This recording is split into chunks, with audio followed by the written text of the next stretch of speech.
Hi, Chuck Evans here. I'm at beautiful Gold Canyon Golf Resort in Gold Canyon, Arizona. That's where I operate out of and teach out of.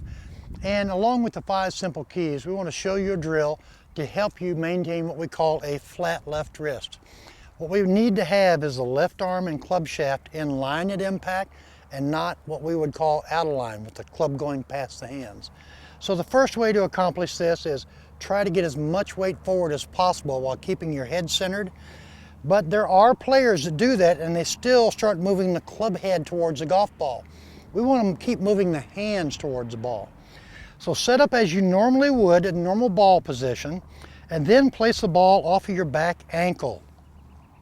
From here, address this ball, make a small backswing and go forward. In other words, push forward and keep your hands moving forward so that you miss this ball and hit this ball.